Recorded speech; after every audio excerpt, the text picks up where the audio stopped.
Chers amis auditeurs de la web radio www.rdjumboa.com, nous étions à ce déjeuner conférence, n'est-ce pas, organisé par Expo et Place PAC. Nous sommes actuellement avec le président de ces deux organismes. Il s'agit de M. Mohamed Younes Lalou, qui va donc nous donner plus ample explication sur ce salon qui se prépare, n'est-ce pas, pour le mois de juin. Voilà. Bonjour, M. Lalou. Bonjour. Alors, merci de nous donner l'occasion de parler de notre salon. C'est la 6e édition du Plastexpo.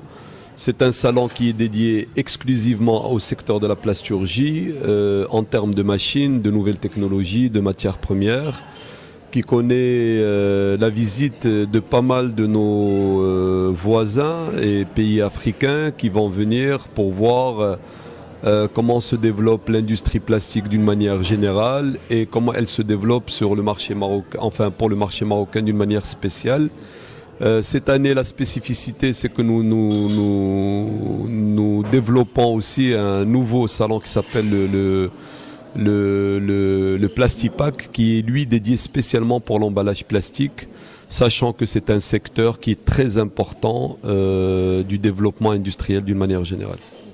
Voilà, aujourd'hui, vous attendez près de 6000 participants pour ce salon qui se tiendra au mois de juin de cette année, pour la 6e fois consécutive.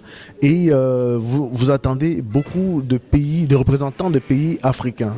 Est-ce que vous pouvez nous dire comme ça quels sont les pays actuellement qui ont déjà accepté votre invitation ? Ben écoutez, les pays qui ont accepté notre invitation, c'est la Mauritanie, le Sénégal, la Côte d'Ivoire, le Burkina Faso, le Ghana, l'Angola, le Nigeria, le Bénin.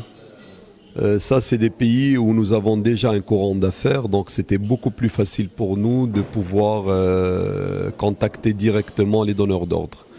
Mais avec Maroc Export, qui font un travail considérable, on essaie justement d'attirer d'autres pays de l'Afrique de l'Est, style l'Éthiopie, le Kenya, la Somalie, ces pays-là, le Soudan, ces pays-là, c'est des pays à très fort potentiel que malheureusement nos industriels marocains ne connaissent pas beaucoup, parce que en général, c'est des pays anglo-saxons, donc vous savez que la langue joue un rôle important. Mais aujourd'hui, avec les nouvelles générations, je pense que c'est plus une barrière, la langue, vu que beaucoup de nos industriels parlent couramment l'anglais et le français. Et donc, il n'y a aucun problème pour développer justement le business avec ces pays-là. Alors, vous avez parlé tantôt de plastique. On sait très bien que la Chine aussi est leader dans ce domaine et le Maroc aujourd'hui qui a lancé la coopération Sud-Sud, une coopération qui se fait gagnant-gagnant. Est-ce que vous pensez que vous pourriez rivaliser sur le terrain africain avec les Chinois ? Si nous avons les mêmes armes, oui, il n'y a aucun problème. Le problème, c'est une question de possibilités. Si nous avons exactement les mêmes possibilités qu'ont les entreprises chinoises par rapport aux aides que leur octroie leur pays, bien sûr que nous n'avons aucun problème d'être compétitifs. Alors, quelles sont les armes de la Chine qui vous font peur actuellement sur le terrain ? On n'a pas peur, mais on dit qu'il y a certains avantages qui sont donnés, pas que la Chine, beaucoup d'autres pays, à leur industrie pour développer justement leur marché à l'export. Et que le Maroc, on commence, on le reconnaît, il y a l'aide à l'export, vous le savez très bien.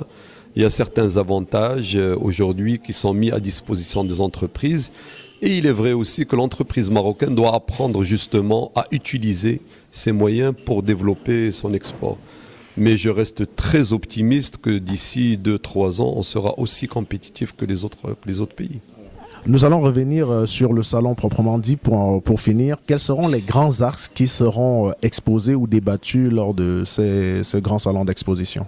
Alors nous donnons beaucoup d'importance à le côté environnemental. Donc nous allons justement avoir accès à toutes les dernières technologies en système de récupération, de recyclage, de réutilisation de nos polymères.